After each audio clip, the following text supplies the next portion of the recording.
네, 부동산 정책을 두고 요동치는 민심에 민주당이 입법 속도전에 나섰습니다. 속수무책으로 다가간 미래통합당은 견제카드도 마땅치 않은 상황입니다. 네, 일하는 국회를 내걸었지만 민주당만 일하는 국회라는 지적까지 나오는데요. 국회 상황 그리고 민주당 전당대회 관련 소식까지 최창렬 용인대 통일대학원장, 김형준 면지대 교수와 함께 짚어보겠습니다. 안녕하십니까? 네, 안녕하세요. 네. 자, 21대 국회 지각 개원을 했는데 법안 처리에는 속도전을 펼치고 있습니다. 어제 본회의에서 주택 임대차 보호법 개정안이 통과가 됐고 오늘부터 또 바로 시행이 됩니다. 이 처리 과정을 보면 민주적인 운영 방식이라든지 여야 토론이 실종이 됐다. 일방적인 밀어붙이기였다라는 지적도 나오고 있습니다. 교수님 어떻게 지금 보셨습니까? 민주당 내에서도 이제 그러한 지적이 나왔습니다. 네. 노웅래 의원이 이제 다수결도 폭력일 수 있다라는 얘기를 했는데 정의당도 좀 비판의 목소리를 냈고요. 심상정 대표가. 심상정 대표 냈죠. 예. 근데 어쨌든 부동산 관련 입법 이게 지금 국토위, 기재위, 법사위 전부 이제 이렇게 야당이 배제된 가운데 치러졌단 말이에요. 네. 근데 이 국회가 21대 국회가 처음부터 계속 이제 이런 식으로 운영이 되고 있어요. 국회의장 뽑을 때도 그랬고 상임위원장은 뭐 여러 가지 이제 그 우여곡절이 있었습니다만 야당이 완전히 배제돼 있는 게 사실이고 말이죠.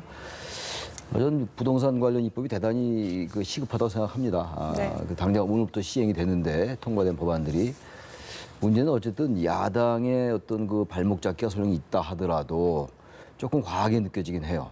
특히 이제 소위 구성을 둘러싸고 약간의 그 통합당과 그 민주당의 얘기가 다르긴 한데 네. 제가 보니까 조금 통합당에서 소위 구성에 대단히 소극적이었던 면은 분명히 있습니다. 그러니까 이제 그 얘기를 민주당이 하고 있는 건데 그렇다 하더라도 조금 더 기다리는 측면이 좀 부족했다라는 생각이 좀 들어요.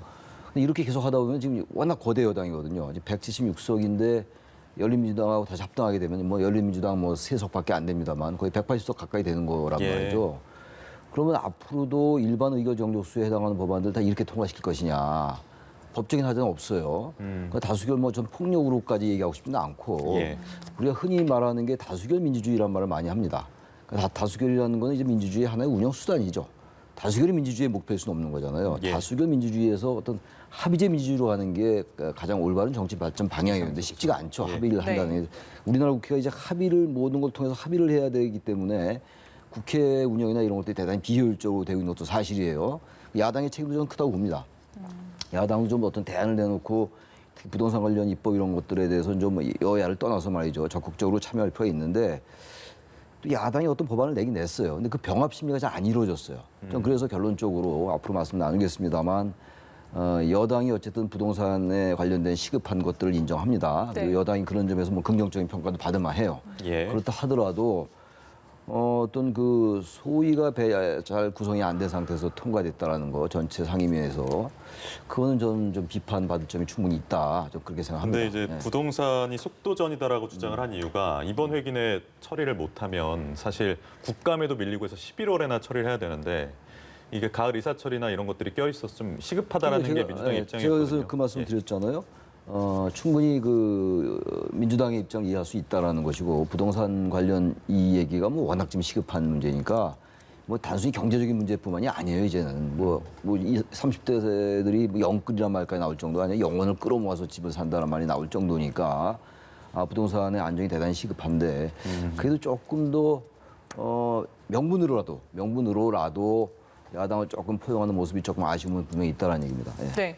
여권 내에서도 이렇게 쓴소리가 나오고 있지만 사실상 통합당도 굉장히 속수무책이었던 것 같습니다. 어떻게 보셨어요? 실제로 대한민국의 의회가 올바른 방향으로 가고 있는가라는 근본적인 문제를 제기를 해보면 지금 세 가지 면에서 이번에 문제점이 드러났어요. 가장 큰 거는 대한민국은 대통령제를 채택을 하고 있는 나라입니다. 대통령제 속에서는 가장 중요한 원칙이 견제와 균형, 상권 분립에 대한 원칙이죠. 그런데 국회가 마치 내각제적으로 운영되는 것처럼 예. 정부 안을 무조건 받아서 통과를 시키는 것이 국회의 목적이라고 한다면 그건 상권 분립의 정신을 훼손시키는 겁니다. 우리가 과거에 국회를 평가할 때 아주 많이 지적했던 게 뭐냐면 국회가 법을 안 만든다. 입법부가 아니라 무법부라는 말을 많이 썼어요. 예. 무엇보다 더 나쁜 게 있습니다. 이거는 바로 무조건 통과시켜주는 예. 그런 통법부라는 것이 더 나쁜 표현인 거예요. 심상정 대표가 쓴 말이죠. 그렇죠. 헌법이라는 표현. 그렇기 때문에 실질적으로 보면 일하는 국회 만들다고 얘기를 했잖아요. 근데 문제는 나 홀로 일하는 국회를 만들겠다는 것밖에 안 된다. 두 번째 잘못은 국회법을 준수를 해야죠. 국회법상에 지금 우리 57조를 보면 다 나와 있어요. 어떻게 해서 나름대로 법이 만들어지는가, 소위도 만들고 거기서 심사도 하고 반대 토론도 하고 이런 모든 절차가 사라졌다. 그리고 법사위에서 전문위원조차도 법이 어떻게 제정되는지 모르는 상태에서 가져갔다는 거는 절차적 민주성에서 아주 지극히 잘못됐다. 네. 더 나아가서 이런 부분도 있죠. 문재인 대통령이 개원연설 했잖아요. 개원연설에서 가장 핵심적으로 강조했던 게 뭡니까? 협치. 협치잖아요. 그리고 더 나가서 정말 놀라운 건 7월 14일 날 여야 원내대표가 만나잖아요. 합의문을 썼잖아요. 예. 그 합의문에 뭐가 돼 있죠? 소위 운영과 관련돼서 여야 합의를 통해서 해야 된다고 합의를 한 지 2주도 안 돼서 저런 식으로 밀어붙인다는 거는 네. 그거는 결국은 의회 독재를 하겠다는 선언과 마찬가지이기 때문에 이것은 아무리 시급하고 아무리 이 절박한다 하더라도 지금 아까 앵커께서 얘기한 식으로 11월에 간다? 그거는 말도 안 되는 얘기죠. 8월 달에 임시국회 왜 못 엽니까? 예. 7월 4일 날 끝나더라도 바로 임시국회 열어서 충분히 토의한다고 한다면 얼마든지 토론해서 그리고 합의를 통해서 그리고 반대를 하는 거는 이걸 가지고 회귀한 논리를 가지고 이번에 통과 안 되면 12월에 갈 수 있다라고 하는 그러한 잘못된 사고와 인식을 가지고 국회를 운영을 한다고 한다면 저거는 더 이상 이 정부는 민주주의 정부가 아니다라고 비판을 받을 수밖에 없다라는 네. 거죠. 근데 통합당에선 좀 너무 무기력했던 게 아니냐. 예를 들어서 지금 모든 상임위원장을 포기한 대신 뭐 이번에 부동산법 처리하는 과정에서 국토위원장이라도 가지고 있었다면 달라지지 않았을까. 이런 그 지적도 있지 상임위원장을 넘어서서요. 지금 이제 미래통합당이 갖고 있는 치명적인 한계는 뭐냐면 무기력하다는 건데 지금 국회법을 보면요. 57조의 2항을 보면 안건 조정회의라는 게 있어요. 그걸 활용했었어야죠. 그러니까 퇴장이 전체의 목적은 아닌 거예요. 치열하게 토론하고 반대하고 정책적 대안을 제시를 해서 국민들이 평가할 수 있는 그런 시간을 갖지 않고 무조건 우리는 반대한다. 이런 식으로 접근하는 것은 미래통합당도 분명히 잘못한 겁니다. 네. 그런데 필리버스터나 이런 것들 왜 안 했을까요? 그거는 뭐 지금 상황에서 필리버스터를 할 수 있는 수적인 그거 열쇠이기 중단을 할 수가 때문에 있기 때문에. 얼마든지 가능하기 때문에 3분의 예. 2상이면 얼마든지 이거는 필리버스터는 줄일 수가 있지. 5분의 다만 3 이상. 예. 안건 조정회의라는 게 있어요. 국회법에 보면. 예. 그래서 충분히 자신들의 의견을 제시할 수 있는 부분들이 있는데도 불구하고 무조건 퇴장하는 것이 능사는 아니다. 그런 의미에서 지금 앵커가 지적한 거와 마찬가지로 이거는 이런 식으로 야당이 접근해서는 안 되고요. 예. 철저하게 정책적 대안을 통해서 다수결에 의해서 처리가 된다 하더라도 자신의 존재감을 좀 보여줘야 되는데 그런 면에서 굉장히 미흡했다라는 지적을 하고 싶습니다. 네. 예, 야당이 야성을 잃었다라는 지적해 주셨는데 어떻게 보십니까? 야성이라기보다도 너무 무기력해요, 야당이. 아무런 대안을 못 내놓잖아요. 제가 아까 있던 절차적인 문제에 있어가지고 민주당을 좀 지적을 했는데 네. 통합당이 103석이면요 그렇게 적은 의석이 아니에요. 물론 여당에 비해서는 뭐 굉장히 적죠. 그러나 103석 가지고 할 수 있는 게 너무 많아요. 그러니까 이 부동산 문제 같은 경우도 너무 어떤 이렇게 틀에 박힌 그야말로 상투적이고 식상한 진부한 이런 쪽에 대안을 내놓지 말고 과거에 박근혜 정부 때 내놨던 이런 거 말고 말이죠. 얼마든지 지적할 게 있어요. 네. 여당의 기본 방향에 동의하면서 그러면서 뭔가 어떤 비판할 점을 비판하고 정책적인 어떤 그 허점을 지적해 나가는 걸 찾을 수가 없어요, 통합당이. 21대 국회 들어와서 제가 통합당에게 기대했던 것은 보수 정당이 뭔가 새롭게 모습을 보일 때 진보 쪽 이 여권도 집권 세력도 더 긴장할 수 있는 거거든요. 네. 근데 우리 김 교수님 지적하신 것처럼 너무 지금 통합당은 반대로 일관해요. 흔히 이제 발목 잡기라는 용어 많이 쓰는데 정말 그 용어를 그렇게 좋아하지는 않습니다만 이번 같은 경우도 소위 같은 거 더 적극적으로 나서가지고 구성한 다음에 그런 다음에 정확하게 지적을 해 나가면 그게 원내 투쟁이에요. 밖으로 나가지만 하지 원내에서 너무 소극적이잖아요. 일단 퇴정하고 또 참여회도 표결 안 하고 나가고 그건 사실상이 장외 투쟁이나 마찬가지거든요. 그 우리가 흔히 그런 말 많이 하잖아요. 대한정당, 수권정당 이런 얘기 많이 하지 않습니까? 대한세력. 네. 예. 그 대한세력이나 수권정당이라는 얘기는 정책을 내놓을 때 그 말이 가능한 거예요. 단순히 제1야당이니까 시간 되면 정책을 권력을 찾아올 수 있다 천만에 맞습니다. 얼마나 어떤 실력을 보여주냐의 문제인데 통합당이 부동산 문제나 이런 거에 대해서 절박함이 잘 안 보여요. 민주당은 물론 이제 사람들에 따라서 유권자에 따라서 또 입장에 따라서 관점에 따라서 진영에 따라서 부동산 정책에 대해서 찬반이 있을 수가 있어요. 네. 그래도 어쨌든 민주당에겐 절박함이 보인단 말이에요. 물론 여권이니까 집권당이니까 그렇겠습니다만 통합당에게는 그런 게 잘 안 보인다는 거예요. 절절함이라든지 절실함 이런 것들이 그런 걸 보여주면서 보다 정확하게 지적해 나간다면요. 민주당이 저렇게 하고 싶어도 못해요. 야당이 너무 무기력하다. 여러 면에서 그런 부분을 지적 안 할 수가 없어요. 네. 그래서 통합당 의총에서 이제 장외 투쟁 카드도 거론이 됐지만 일단 보류가 됐고 이와 관련해서 김종인 비대위원장과 또 주호영 원내대표가 미묘한 입장차를 보이고 있지 않습니까? 실제 지금 정확하게 우리가 좀 평가를 해볼 필요가 있는데요. 네. 양비로는 안 됩니다. 이 모든 책임은요. 지금 집권 여당이 가장 큰 책임을 지고 무게감을 갖고 이 문제를 해결해야 되는 제가 말씀을 드릴게요. 2008년도 총선에서 당시에 여당이었던 한나라당이 153석을 가져갔어요. 친박연대가 14석이고 무석 친박연대 13석입니다. 전부 다 180석이었어요. 친여권이. 예. 그런데 실질적으로 개헌을 앞두고 나서 당시 한나라당은 172석이었습니다. 지금 여당이 갖고 있는 176석과 거의 차이가 없어요. 그런데 당시 원구성을 가지고 서로 치열하게 당시 현재 여당이 야당이었을 때입니다. 네. 절차를 지키고 규범을 지키라고 얘기를 했는데 제가 말씀드린 이유는 뭐냐면 176석을 갖고 있는 여당이 최소한의 기본적인 것을 지키지 않으면 백약이 무효다. 아무리 야당이 무기력한다 저런 식으로 48시간 만에 이 중요한 우리 국민들의 실시간과 직결된 법안을 예. 상정 48시간 만에 통과된 적을 본 적이 있나요? 네. 이것을 야당의 무기력에다가만 중점을 둬서는 안 된다. 더 많은 것은 여당이 저런 식으로 국정 운영을 끌고 가고 자신들의 잘못. 왜 이렇게 시급합니까? 잘못했기 때문에 정책이 잘못됐기 때문에 문제가 발생된 거라면 자신들의 부동산 정책이 잘못된 것에 대해서 왜 반성하지 않죠?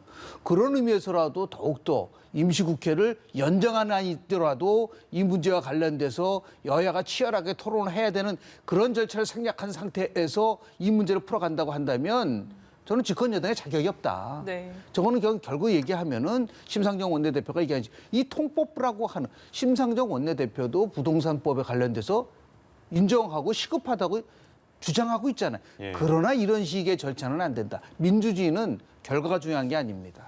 네.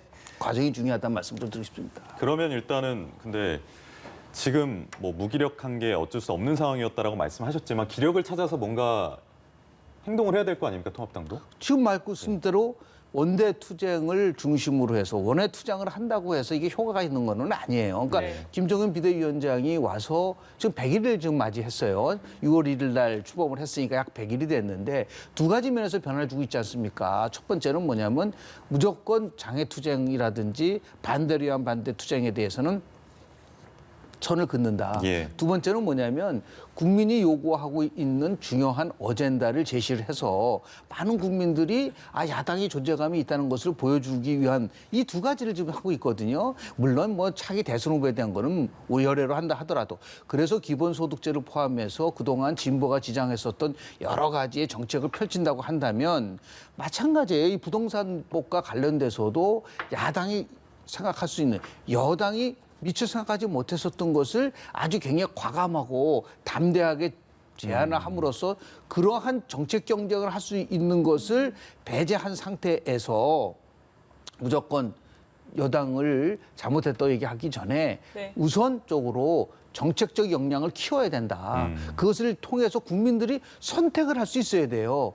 여당의 안과 야당의 안 중에서 어떤 게 더 우리 생활 속에서 실리적으로 민생 법안에 대한 평가를 해야 되는데 이쪽은 그 법안을 안 내놓고 여당의 이런 속도전에 대해서 비판만 한다고 한다면 결국 야당의 무기력으로 우리가 관철될 수밖에 없는 부분이 있기 때문에 예. 더욱더 야당은 공부도 하고 실력도 쌓고 그리고 더 나가서 국민들과 공감할 수 있는 대안을 제시해야 된다고 봅니다. 네. 예. 여야 모두 역할에도 중요하겠죠. 자, 저희 좀 다른 얘기도 나눠보면요. 어제 차기 대선 주자 선호도 1위를 달리는 이낙연 의원, 이재명 경기도지사가 만났습니다. 뭐 이낙연 의원이 수첩을 꺼내서 메모를 하는 그런 모습도 보이기도 했고 또 얘기를 들어보면 신경전도 있었던 것 같고요. 어제 만나면 좀 어떻게 보셨습니까? 글쎄요, 최근에 이제 김부겸 이제 그 후보죠, 당권 후보 김부겸 후보하고 이재명 지사가 만났어요. 그리고 나서 이제 이재명 지사하고 다시 이제 이낙연 의원하고 만났으니까 이번은 아무래도 이제 이낙연 의원이나 김부겸 후보나 두 후보가 아무래도 이 대선이 아닌 경선, 이 당권 경선이죠. 네. 당대표 경선 이 부분을 의식해서 만나는 것 같아요. 아무래도 이재명 지사로 볼 때는 김부겸 전 의원은 뭐 이제 대선에 나간다는 얘기를 하지 않는 상태고 예. 대선 주자로 분류가 안 되고 있는 상황이잖아요. 적어도 지금은 그렇죠. 말이죠.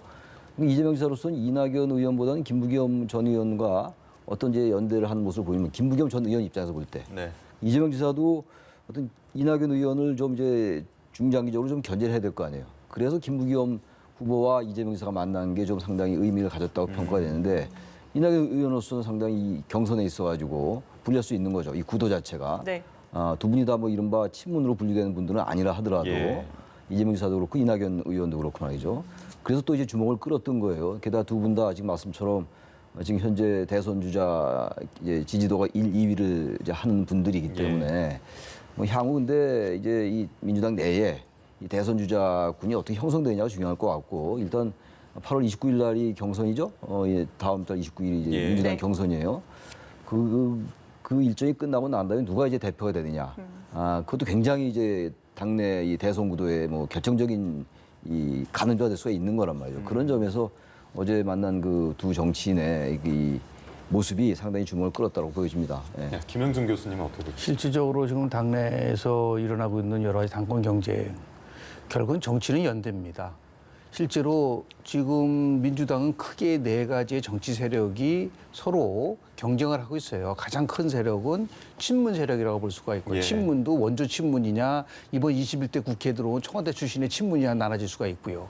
그 다음이 바로 이제 이재명계가 있고, 박원순계가 있는데, 이제 박원순 서울시장은 이제 지금 그 뭐 극단적 선택에 의해서 이제 배제된 상태라고 예. 하지만 그리고 86 운동권 세력이 있습니다. 그런데 이번 당권 경쟁의 핵심이라는 것은 대연 45%, 권리당원 40%, 그리고 여론조사 15%예요.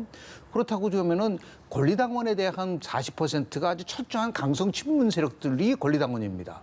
이 권리당원의 지지를 받지 못하면 당권 경쟁을 갈 수가 없다. 지금 이낙연 의원과 이재명 의원이 만난 그 흐름 자체는 이러한 권리당원을 움직일 수 있는 힘은 생기지 않는다. 오히려 이재명계를 중심으로 한 반 이낙연계를 어느 정도 막겠다라고 하는 의도에서 시작된 것지는 모르겠으나 실질적으로 정통 친문이라고 할 수 있는 분들 중에서도 지금 박주민 의원 같은 경우가 친문, 젊은 친문 세력에 도움을 받고 있는 부분들이 있기 때문에 네. 이것은 이제 뭐 이낙연 의원의 입장에서 봤을 때는 두루두루 다 이 네 개의 세력에 있어서의 도움을 받겠다라고 하는 그런 전략적 차원에서 이루어진 것인데 이걸 때문에 무슨 뭐 당권 경쟁에서 뭐 변화가 온다든지 아니면 뭐 김부겸 의원, 전 의원 같은 경우는 이재명 지금 지사와 훨씬 전에 만난 적이 있지 않습니까?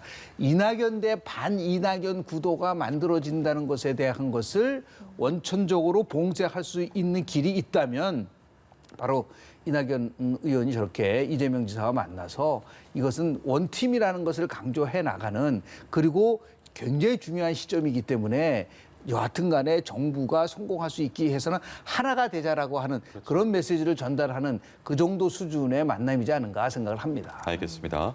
이 당권 레이스에서 열린민주당하고의 합당도 화두입니다.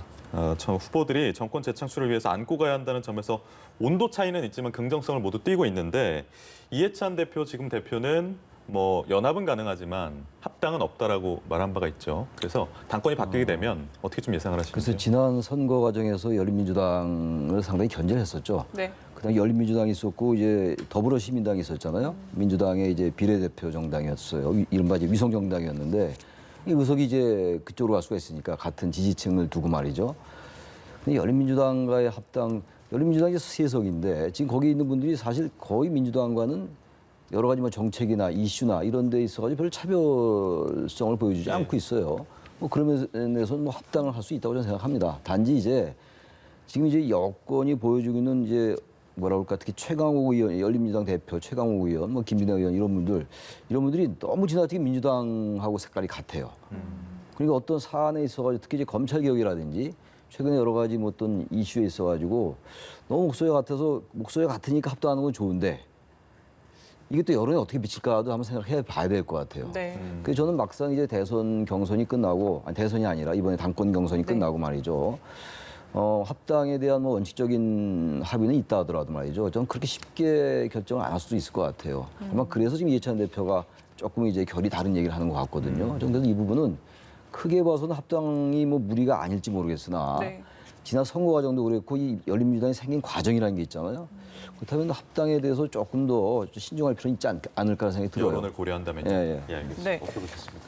실제로 보면 열린민주당은 지난 총선 과정 속에서 이해찬 대표가 같이 갈 수 없는 정당임을 분명히 했어요.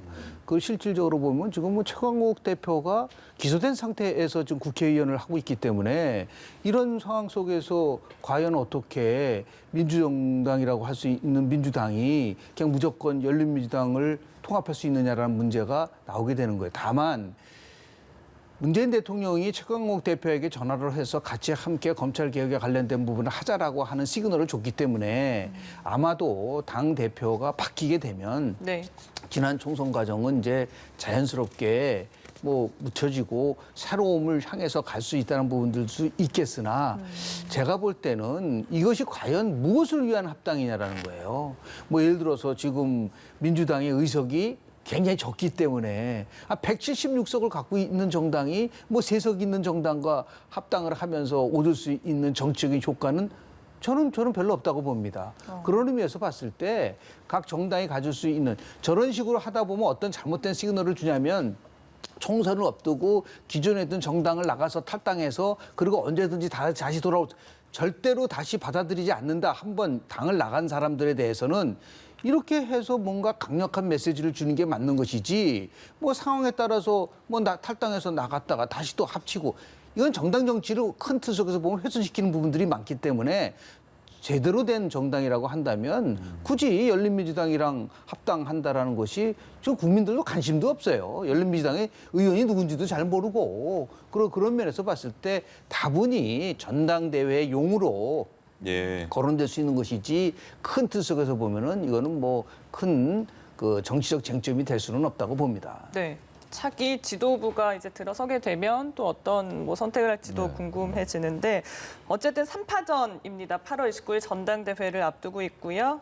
이낙연, 김부겸, 박주민 의원 모두 아주 걸출한 인물로 꼽히잖아요. 만약에 이제 새로 당대표가 선출이 되면 좀 어떤 앞으로 좀 목소리를 내야 한다고 생각하십니까? 누가 되는지에 따라 도 달라질 수 있는데 아까 이제 이 대담 시작할 때 나왔던 얘기 있잖아요. 176석. 뭔가 이대로만 계속 가면은 분명히 비판이 따를 수밖에 없어요. 설령 목적이 선이라 하더라도 말이죠. 이 절차에 문제가 있기 때문에 야당을 어떻게든 끌어들이는 모습이 대단히 중요하다. 새로 이제 진영이 바뀌는 거 아니에요. 당 대표가 누가 될지 모르겠으나 그래서 어쨌든 이 여당의 정치 동학, 정치 역학을 좀 새로운 패러다임으로 해라. 새로운 패러다임으로. 네. 그 의석을 가지고만 계속 밀어붙이면 물론 야당의 역할도 대단히 중요합니다만 아무튼 이 부분을 끌고 가는 건 국정 운영 주도 세력이 해야 되는 거거든요. 예. 그 여당 아닙니까? 의석이 뭐 압도적으로 많고 하기 때문에 새로운 지도부가 들어서면 현재 지금 현 여야 간의 여러 가지 그 이루어지는 게 그대로 지난 20대 국회하고 똑같아요 지금. 단지 이제 의석이 더 많기 때문에 일사천리로 자꾸 이제 통과된 이런 부분이 있기 때문에 이게 마냥 좋은 게 아니거든요. 네. 그러니까 어떠한 프레임과 어떤 패러다임을 다시 도입할 것인가 21대 국회에 그거를 새 지도부가 들었으면 그 주도하면서 우리 정치가 지나치게 이 비토크라시라고 그러잖아요. 비토와 이제 디모크라시가 합친 거 거부 정치. 그러니까 사실상 정당 정치가 제기를 못 하고 있는 거란 말이죠. 그러니까 이 비토크라시를 좀 막는. 그래서 사실상의 정당이 민주주의의 한 복판이 있으면서도 통제가 불가능한 이 상태. 네. 야당 무조건 반대하고 장애투쟁에도 서서히 나오는 거 아니겠어요? 그런 부분들을 더 열심히 끌어안아라. 문재인 대통령이 여야정 협의체를 더 가동해서라도 그 부분이 새 지도부가 할 가장 급선무다라고 생각합니다. 네, 알겠습니다. 저희 시간 관계상 여기서 마무리하겠습니다. 최창렬 용인대 통일대학원장, 김영준 명지대 교수와 정치권 이슈 짚어봤습니다. 두 분 고맙습니다. 고맙습니다. 고맙습니다.